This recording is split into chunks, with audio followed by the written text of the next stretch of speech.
Hello, everyone, and welcome to our webinar.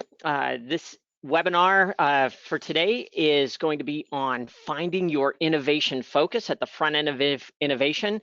And we're going to focus on 5 key questions that you should be asking yourselves and your teams and answering for yourselves and your teams that will help you find your focus, that'll help you get yourself kicked off at the very beginning. It'll help you understand which types of research you need to fill the gaps in your knowledge, and it will help you understand what type of information you already have that you can recast and help yourself to move forward faster. All right, I'm Greg Stuckey. I'm the Chief Research Officer at Insights Now, and I'm joined today with Ann Bracken. Hi, everybody. Ann Bracken here, Senior Director of Business Development at Insights Now. Excited to be here with you this afternoon. Excellent. Thank you, Ann. So just some housekeeping before we get started. If you have any questions, feel free to type them in the question box that's located in the webinar panel. And also, if you have any tech issues as well, you can type those in there. We have our teammate Shelly on the line with us, and she'll help with any tech issues that you might have. As with all of our webinars, we are recording this event, this session, and we'll be sending that out within the next couple of days. So keep an eye out for that. Excellent. Thank you. All right, so today we're going to be focusing on innovation. And one of the things that I always like to start with is that innovation and inventions are different. I want to just make sure that when we say the word innovation, we all have the same definition here, because a lot of companies, when they start their innovation processes, often are thinking only of an invention process, which is the creation of something new, which is a novelty you might get people to be attracted to or have a desire to have. But innovation is that next level. It usually requires invention, but it's really the use, the integration of something new into a person's life or into a business's process. So it's an item that really causes a change in behavior or change in interactions with people. So successful innovation then always starts with people. Starting with people really gives you the focal point of how to integrate that into a person's life. If you're just looking at inventions, you get novelty, but you don't really get long-term success. So you might for sure bring forth new inventions if you just focus on functionality, capabilities, processes, but you'll not end up with true innovations unless you bring the people side in as early as possible in your process. So even if your focus is to build out new science, new technologies, you need to bring the people side along with you all the way at the very beginning, and that's part of what we're going to be talking about today. So if you're people focused, that also means you're behavior focused. You want to have empathy for people and the journeys that they're taking. You want to get to deeply know their moments and improve their life experiences. And those are the things that ultimately improve their overall life and make your innovations truly successful long term. So innovation does require you to focus then on regular repeated behavior. And one of the things that we like to do at the very beginning is always put a little piece of science in, a little piece of learning into our process. So before we get into our 5 key questions, I'm gonna give you a little education piece here. The first piece here is our habit flywheel. And this habit flywheel is built on all the great science that exists out there, but it's specifically designed for people doing innovation work. And what we know about innovation and people's behaviors is that they move very, very rapidly when you can focus on a specific moment in a person's life where there's a cue that's normally environmental that triggers them to do some routine in which they're selecting a product which provides some reward, and then through that reward, they're associating that reward back to the cue that started the whole routine, or there's potentially future activities or investment that a person makes into that process that gets them to continue that process over and over and over again.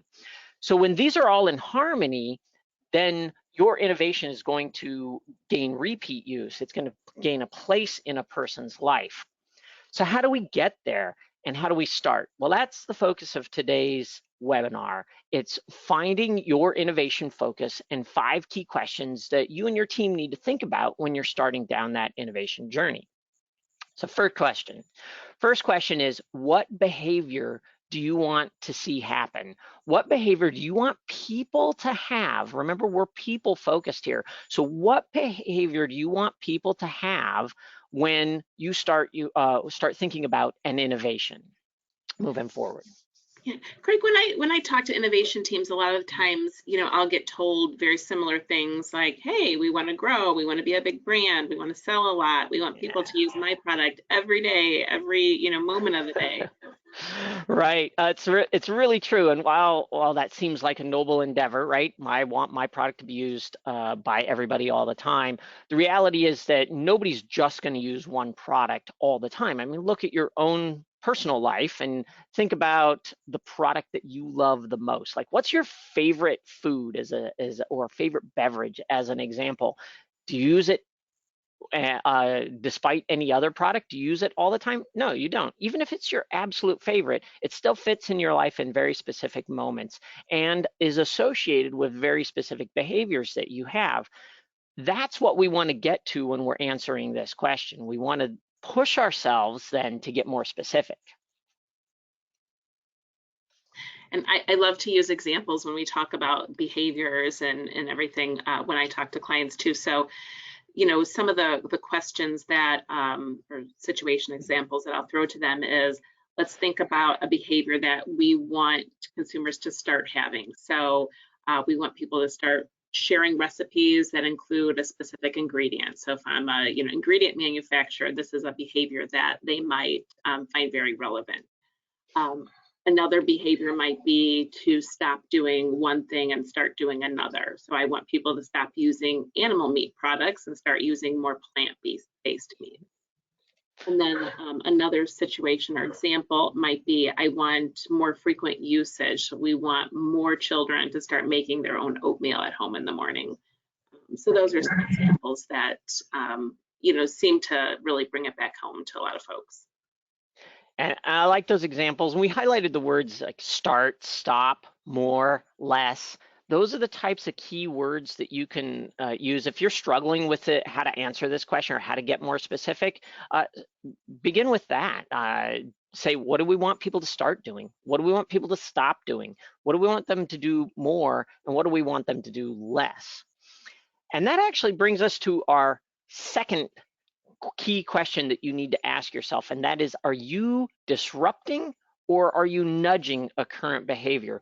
And this will change dramatically the types of research and metrics that you're going to need in order to do successful innovation. If you're disrupting people, you're getting them to stop doing something and start doing something else. Stop making one type of choice, start making another type of choice. Stop doing one routine, start doing a different routine. If you're nudging them, you're really taking an existing behavior and you're making it more frequent, more common, more habitual.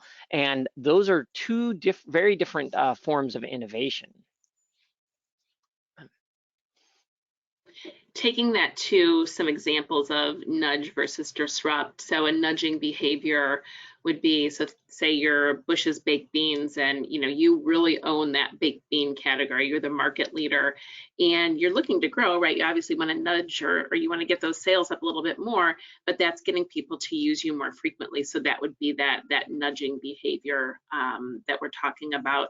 But from a disruptive standpoint, this is again like you're really looking to change a behavior. You're a new or potential competitor in a space that you weren't in before. You're looking to expand into new areas. So think about Starbucks, right? Who owns that morning coffee to go kind of moment or experience, and when they wanted to get into the lunchtime moment, right? They were really challenging those current fast food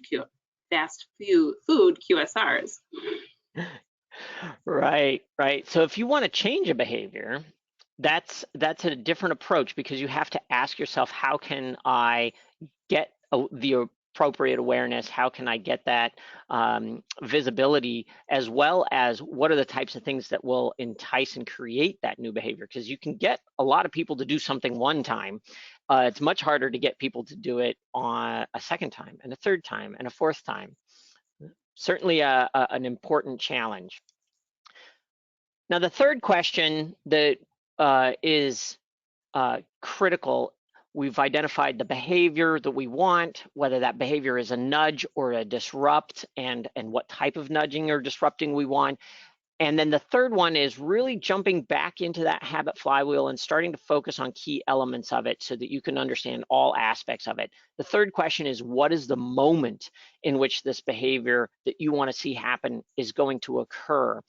And you need to get really specific here about your moment. And you want to use this moment as a focal point throughout the entirety of the innovation process, all the way from the beginning when you're finding your focus, and you're going to keep this moment as your focal point as you go through the whole process.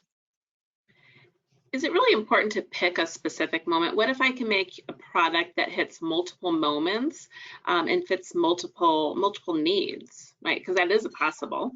Well, it is possible, and certainly there's a lot of products out there that do that. But if you don't focus yourself on a specific moment, then you take the chance of making a fairly general and less relevant innovation as you bring it forth. So you may get an average product than a really fantastic product. So if you build a product that's average and it's okay for several different applications or several different moments in a person's life, that's not as powerful as building a product that is fantastic for a specific moment in your life, and it's good enough for other moments where you get that bleed over. So you really do need to focus in on that one specific moment. People are really complex, and innovation really should target something fairly specific if you really want to get it right. Now let's take a look at what a moment is, because when we say moment, that means different things to different people. And there's 5 core components that we want to talk about today in terms of what that moment is. There's the occasion, where that behavior is going to be start, right, if you will. And that's very environmental in nature.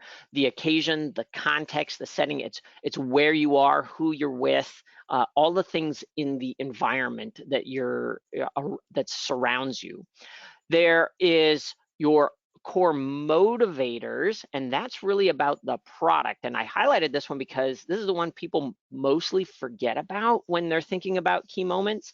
And this is the motivator to make decisions. This is the motivator that if you have 2 good possibilities of, let's just keep it really simple in food and beverage. If I have 2 food choices, what motivates me to pick A versus B in that particular situation?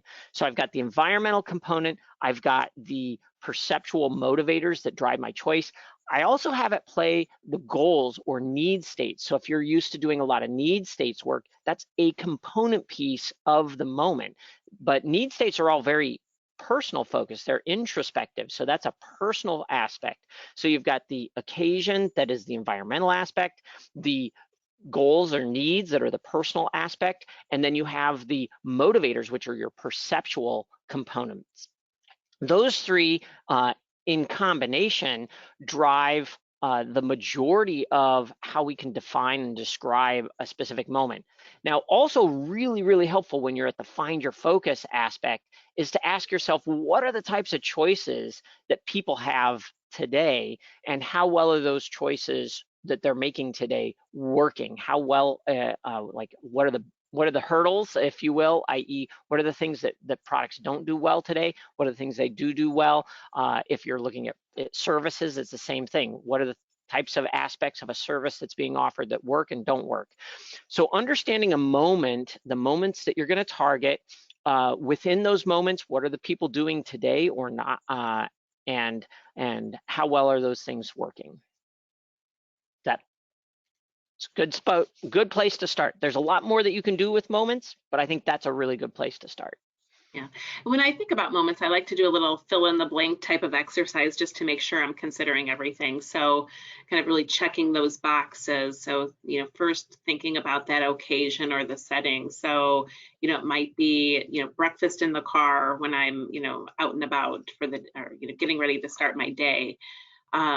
Second being, what's that mood or emotion that should happen. So I need to feel positive or energized, get ready to get my day going. Third being, what's that personal goal? What's the need? So I might want to. I'm on a health kick, so I'm looking for something that's healthy. What's the motivation to make a good choice? It's a convenient motivation for me because I'm out and about. It has to be, convenient to just grab and go. And then also thinking about, the competition. So those are really some things that I like to think about when I think about moments. Yeah, and I like the competition side as well to when you're at the find your focus, remember you're trying to stretch what you're doing and stretch your mindset a little bit as you start your innovation process. So the competitive mindset, try and make this really broad as you think about who the real competitors are, because you're not thinking about what competitors for your product necessarily are, because you're not there in your process yet. You want to think about what the competition for the behavior is. So if I'm thinking categorical, so for instance, if I'm in your breakfast moment, the cold pizza is a good competitor to cold cereal, as an example. However, so are cartoons.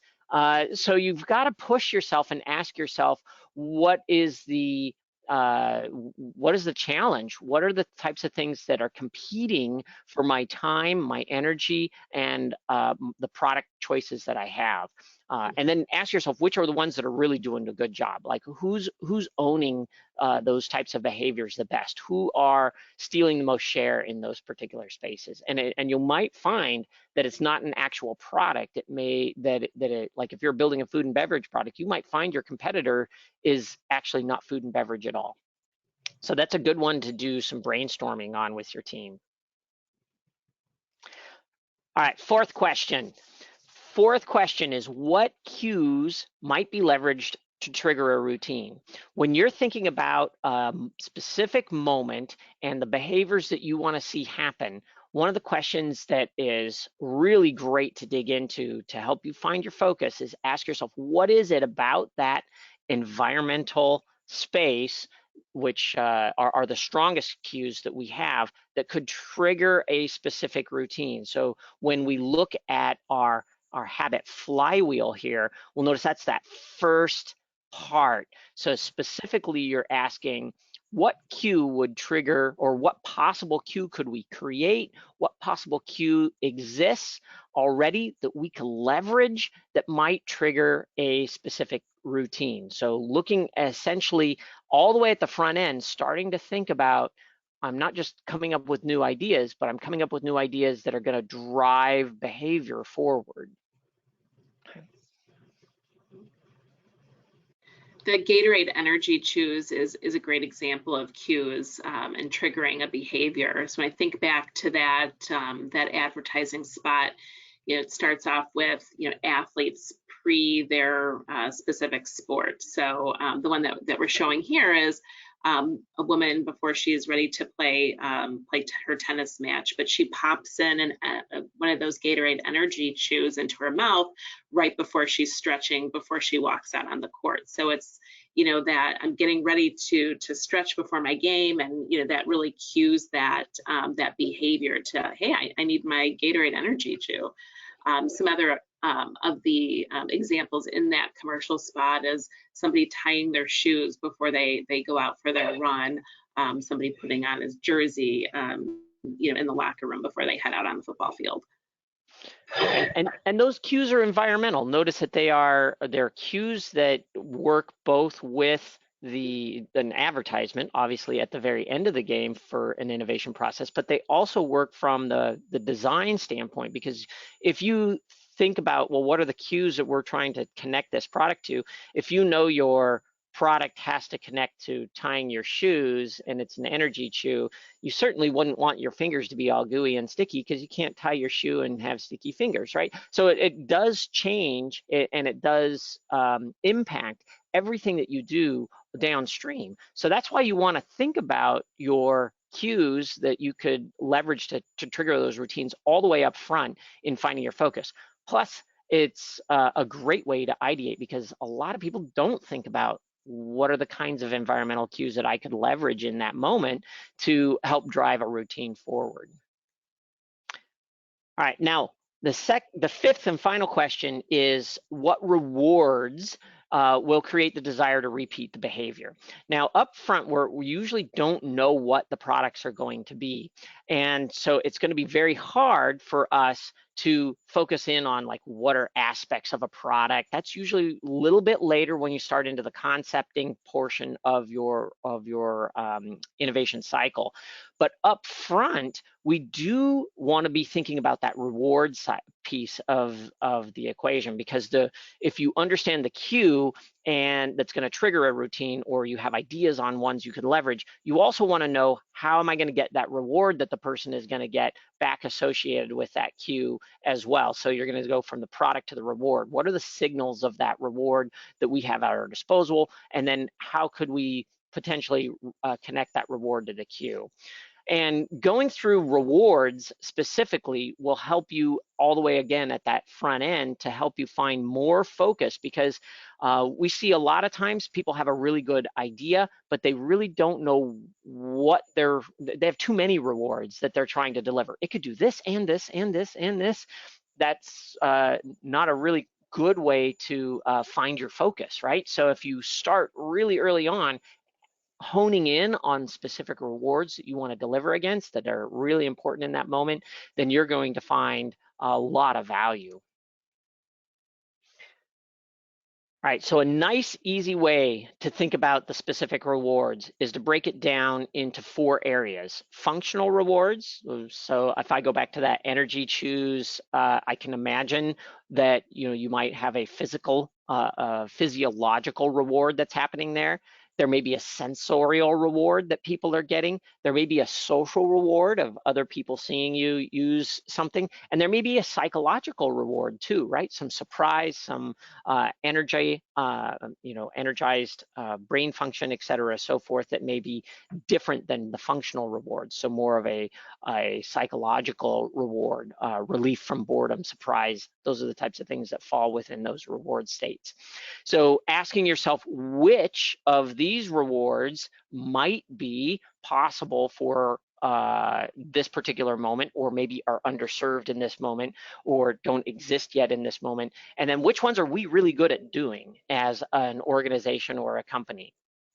And focusing in then on that reward helps you then again come up with new ideas, and then focus in and say, which things should we actually focus in on as we begin our process? Let's take a step to recap those 5 key questions. So the first question being, what's the behavior that we want to drive? Number 2, is this a nudging or a disruptive behavior? 3, what moments are we targeting for the behavior? 4, what are those cues that we want to leverage to trigger that routine? And 5, what rewards are going to create that desire to repeat the behavior? So now what do we do? So now what do we do? That's right. So now you need to set your research plan based on your answers. So first, take an inventory of all your answers. Fill in your knowledge gaps with foundational research, qualitative ethnographies, discovery processes. It might be shop-alongs, it might be social media reviews, product-specific reviews, it may be tabletop cuttings, store walks, you name it, might all fall into that space. You're gonna find that you have some specific knowledge gaps. And if you are having a really hard time answering any of those 5 questions, probably don't have the research done yet, or you haven't spent time maybe going through past research to maybe look at your past research through a different lens to see if those answers are already in there. So the step one is take a good inventory of your answers and then fill in your gaps so that you actually have them all answered. Once you have them all answered, the next step is to begin your platform ideation brainstorming session. So you take all that information and you bring it to bear in terms of identifying core major platforms, and you would have products within that platform if you're a product company, or service offerings within an overarching plan or approach, and then transform finally those most promising platforms into a series of concepts. So you're really moving down that agile innovation flow as you go through your process. Take inventory of your answers, fill in your gaps, start your brainstorming session, take your most promising ideas, and then start building concepts off them. All right. So once you get that, you're really off and you're starting your customer innovation journey.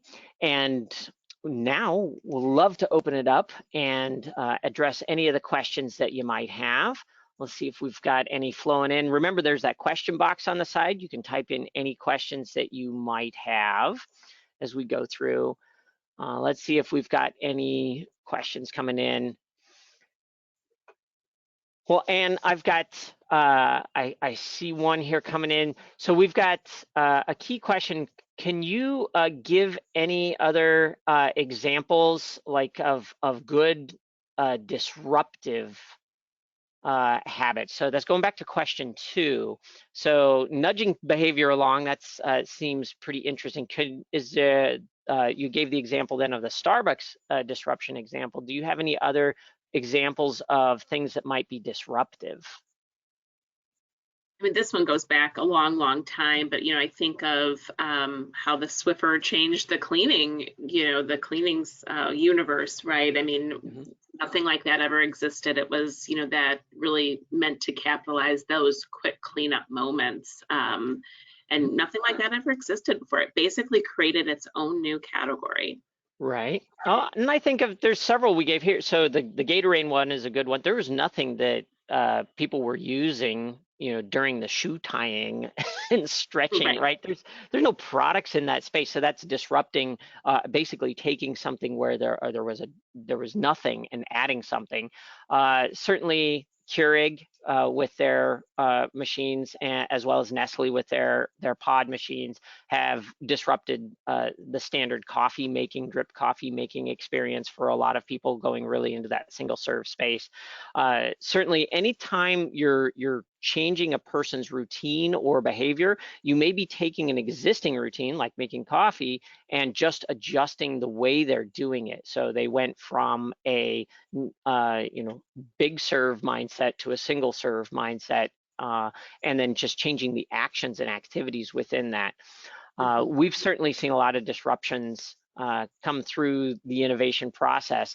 A lot of them do have to do with disrupting the type of benefits that people are expecting to get. We see that with the plant-based revolution that's happening right now, where you're disrupting a way of choosing, if you will, or the types of values, the rewards that you get out of a product. So now you're getting both a social reward and some pride in making healthier decisions as you're using very similar products. You may be still cooking hamburgers on the grill, but now they're plant-based burgers. And so your core behavior, the only thing that really changed there was the rewards that you were getting and the types of products you were choosing to fulfill those rewards. Right, in very similar moments, but shifting them slightly. Okay. Well, I don't see any other questions coming in at the moment. So certainly, Anne, any last words? No, I just want to thank everybody for being here today. We were really excited to share with you, these 5 key questions so that you can take these back to the team and make sure that when you're starting down your innovation path, that these are points that you're considering and thinking about to really make yourself the most successful innovation. Absolutely.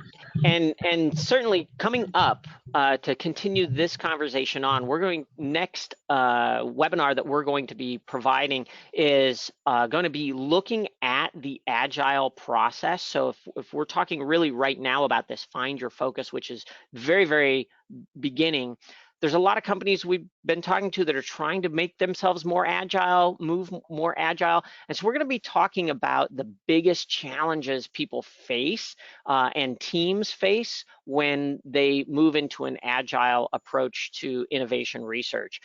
We've done a lot of training in this space, and we've coalesced our top challenges down to the big three and how you will have to address those if you're moving to an agile approach in a process. So looking forward to that. That'll be on May 13th and at the same time as today's webinar as well. All right, with that, thank you very much. We are always available for questions and answers. Oh, I saw one more question just came in actually. Well, we're gonna have to answer that. Let's see.